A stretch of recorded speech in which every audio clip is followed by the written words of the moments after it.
Medellín, una ciudad moderna en permanente desarrollo. Su avance deja atrás un patrimonio, una historia, varios pasados por los que ha atravesado. Hoy poco queda tangible de esa memoria, solo algunas imágenes que nos cuentan de sus glorias, aspectos, hábitos y formas de su pasado. La fotografía es el vehículo de esa memoria. ¿Cómo nos llega esta fotografía? ¿Quiénes fueron sus realizadores? ¿Cuáles eran sus técnicas? ¿Desde cuándo nos llega esta memoria visual? ¿Sabían estos artistas del legado del pasado que nos dejaban con su arte? Esta es parte de la historia de la fotografía en Medellín, contada desde su técnica, sus autores, sus temas, su desarrollo.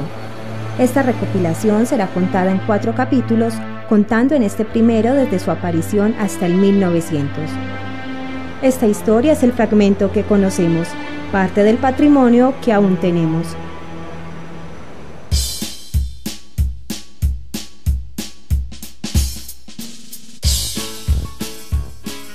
La fotografía de Medellín viene con los fotógrafos viajeros hacia 1846-47, cuando de pronto aparece un alemán, Emilio Harzbrugger, que llega a la ciudad de Río Negro. Allí hace unas fotografías, en el momento eran en daguerrotipo, hacia 1847-48, entonces de pronto podría considerarse como es la persona que podía traer la fotografía a Medellín o Antioquia en general.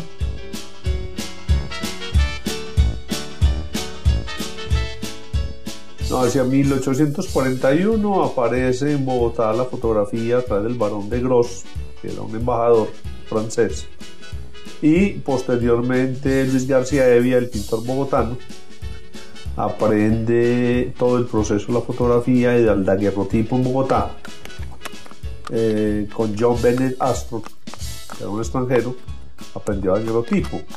Con esta galería del pintor y fotógrafo que se inicia en el país, que es el primer fotógrafo colombiano, Fermín Izaza, un pintor envigadeño, viaja a Bogotá hacia 1845 y aprende daguerrotipos con él. Parece, porque no existe ninguna verificación ni hay hechos, de que Fermín Izaza abrió un estudio de daguerrotipo en Medellín hacia 1845. De él no conocemos ni unas pinturas, pero realmente no conocemos más obras. Posteriormente, hacia 1847, los hermanos Vicente y Pastor Restrepo tienen un taller de fundición, un almacén dedicado a la parte de la minería. Se les da por estudiar en Europa fotografía, y al regreso hacia 1840, hacia 1857 aproximadamente, se funda una galería que es la de los hermanos Vicente y Pastor Restrepo, para comenzar lo que sería la fotografía ya como fotografía en Medellín.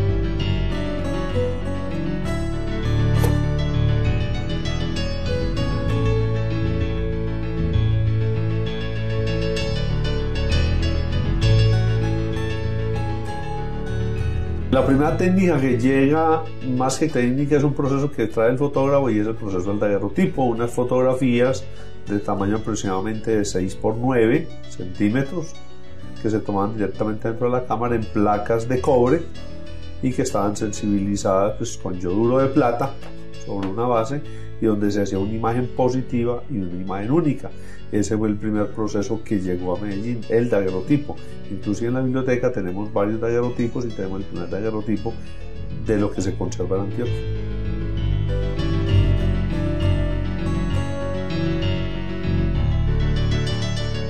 Era una cámara grande de cajón, parecido a un televisor de 14 pulgadas, donde tenía un tubo y un lente. Era una cámara antigua, y simplemente el daguerrotipo se introducía en la parte posterior porque hacía forma en la imagen.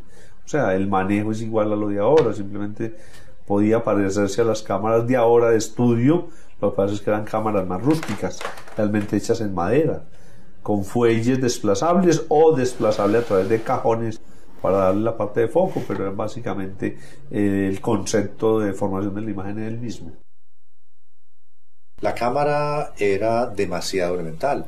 Estas cámaras no tenían obturador, estas cámaras no tenían diafragma, estas cámaras lo único que tenían era una tapa que al retirarla pues entonces se producía la exposición.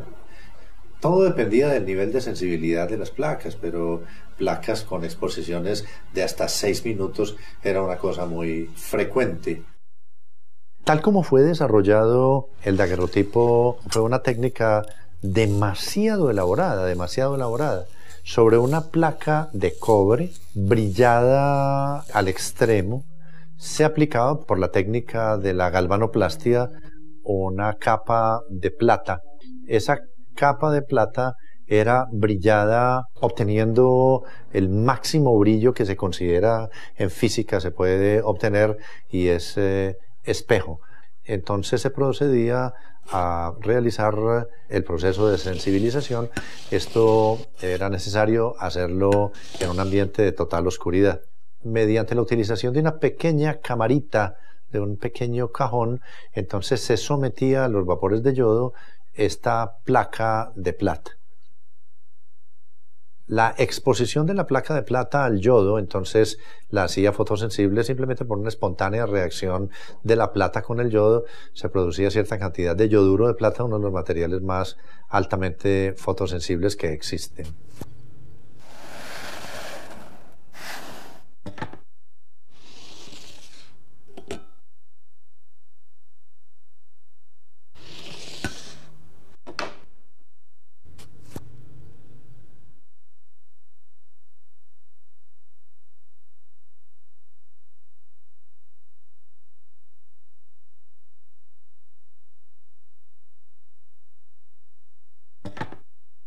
Una vez expuesta la placa en una cámara fotográfica, se sometía a los vapores de mercurio para darle más fuerza, para darle más vida, para darle más contraste a la imagen. Las placas, ya una vez terminadas, entonces eran presentadas en unas cajitas. Ese desarrollo de la cajita fue algo casi obligado, porque es que un daguerrotipo no se puede tocar. Si uno pasa un dedo por el daguerrotipo, pues prácticamente borra la imagen, ¿sí? Era muy delicado.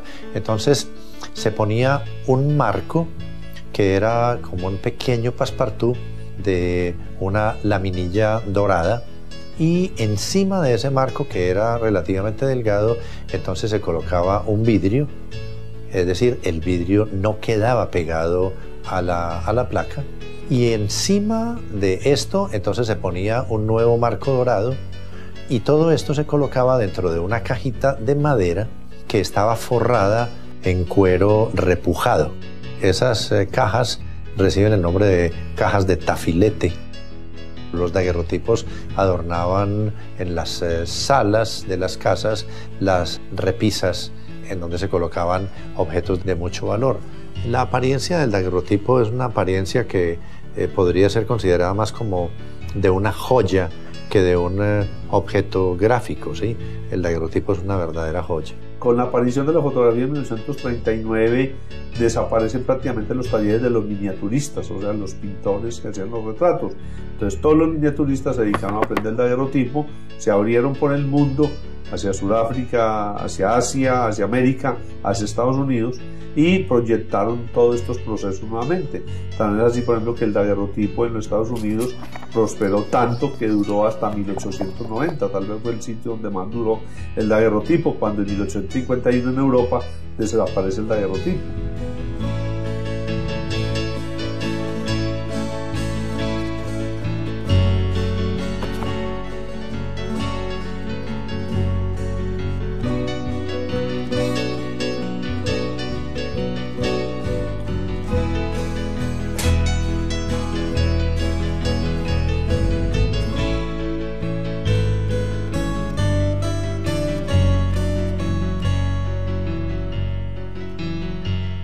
Una cosa interesante también es que la fotografía nació en manos de pintores, nació en manos de artistas. Entonces, los daguerrotipos que se conservan poseen una serie de características de tipo estético que son muy especiales. Las poses, los escenarios, la iluminación, siempre con luz natural. Las poses eran demasiado especiales porque eran poses muy clásicas de la pintura.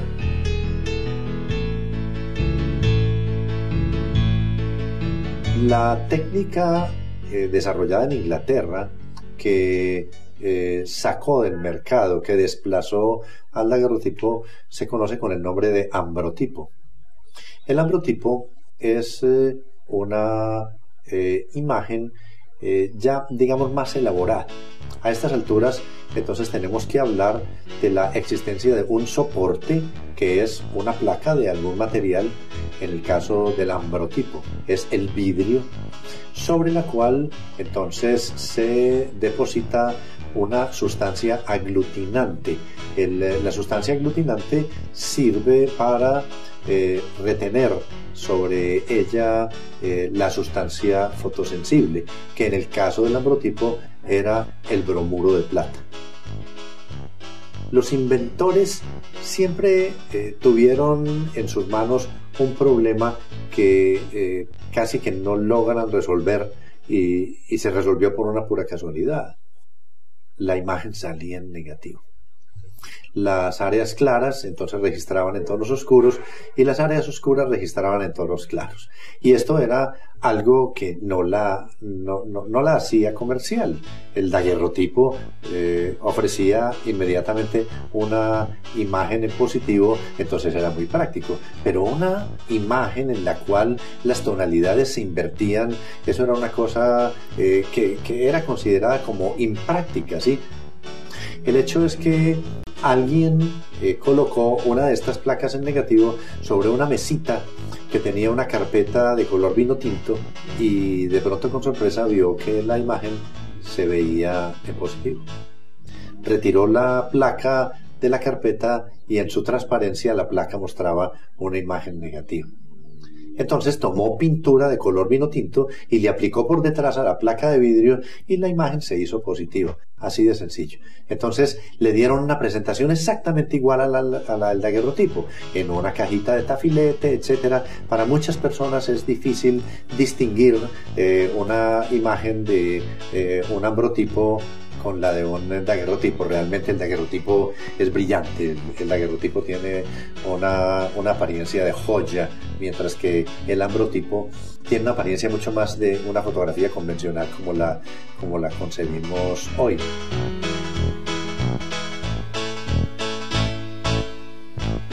En la segunda mitad del siglo XIX se desarrolló una carrera cada vez más acelerada, a lo largo de la cual entonces fueron introducidas otras técnicas. Cuando comenzaron los hermanos Vicente y Pastor Restrepo, inicialmente con Wills y Restrepo, hacia 1858, comienza la técnica del colodión húmedo, que en 1851 en Francia fue inventada por Frédéric Scholarcher, y cuando Vicente estuvo en Europa aprendió esa técnica.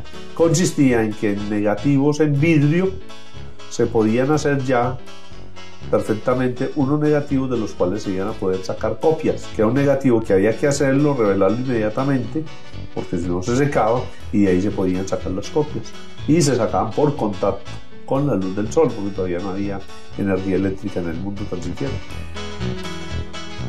El colodión es fibra de algodón diluida en éter. En el colodión se deposita alguna cantidad de bromuro de plata y con ella se cubre la placa de vidrio. El colodión comienza a secarse progresivamente y es necesario tomar la fotografía rápidamente antes de que se termine de secar el colodión.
después del colodión, que era muy poco práctico, se comenzó a utilizar una sustancia también muy al alcance de la mano, que era la clara de huevo. La clara de huevo se comenzó a utilizar a gran escala en Inglaterra y en su forma de albúmina, entonces se constituyó como la sustancia más práctica para retener sobre una superficie y ya de papel una cantidad de bromuro de plata, material altamente fotosensible con la que durante mucho tiempo se hizo fotografía. Entonces comienza el sistema de lo que llamaba la tarjeta de visita, que era una fotografía más o menos del tamaño de lo que llamamos fotobilletera, una 6x9. Entonces se comenzó a trabajar el proceso de la albúmina, que era previamente desarrollado a través del colodión húmedo.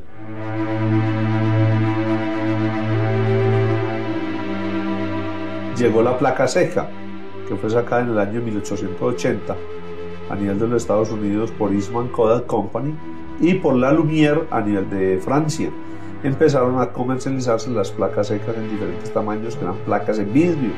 Entonces se comenzó a trabajar hacia 1890 aproximadamente, se comenzaron a trabajar las placas secas de gelatina bromuro, o sea, lo que llamamos negativos en vidrio.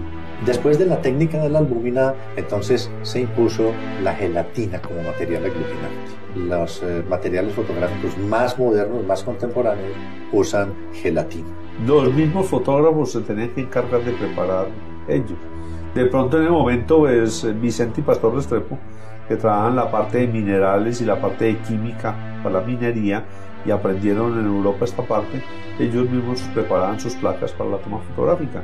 Como Gonzalo Gaviria igualmente aprendió ese proceso en Europa, pues ya preparaba el mismo procedimiento para poderlo realizar. O sea, no había un distribuidor ni quien fabricara ni quién hiciera eso. El retrato fue el primer tema que trabajó en el mundo, de todas maneras, en todas partes.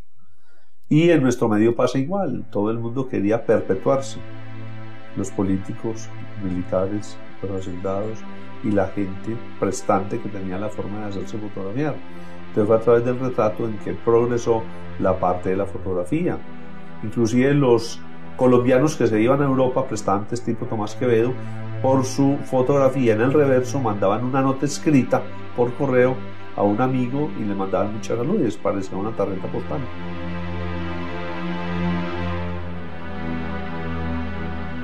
Primero, las emulsiones de los negativos eran muy duras, o sea, eran lentas.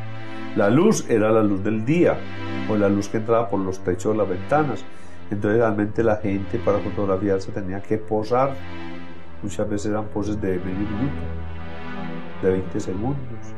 No podía parpadear, no podía respirar. Le aplicaban talco o polvo en las caras para que la cara reflejara más la luz, porque la luz entraba a través de ventanas.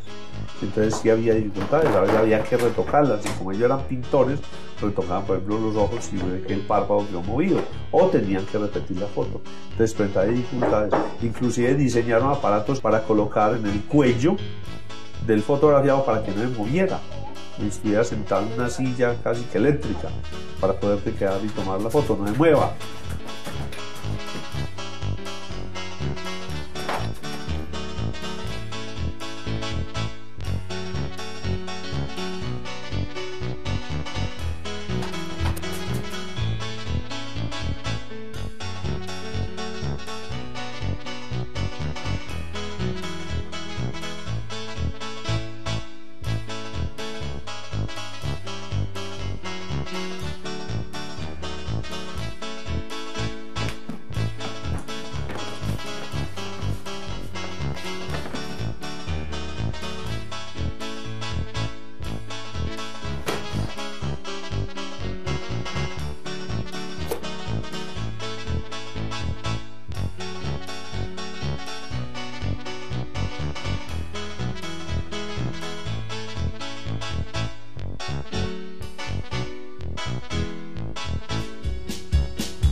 Hacia principios de la década de los años 80, en el siglo XIX, aparece un joven que era empleado de un banco en la ciudad de Rochester, que era aficionado a la fotografía.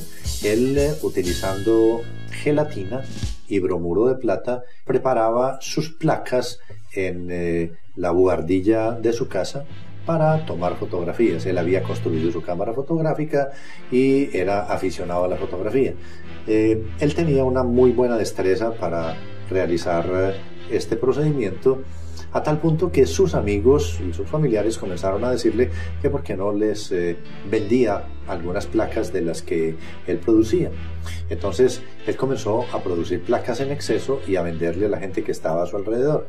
Cuando habían transcurrido 3 o 4 años de estar produciendo sus placas fotosensibles, se le ocurrió que podría ser muy interesante producir una cámara fotográfica que pudiera ser vendida popularmente. El primero en la historia que produjo cámaras fotográficas a nivel industrial fue el señor Eastman. Él quiso en un momento determinado ponerle un nombre a sus productos y se diseñó una palabra que no existe o que no existía en ningún idioma y que, según él lo describía más tarde, fuera fácilmente pronunciable en cualquier idioma. La palabra era Kodak.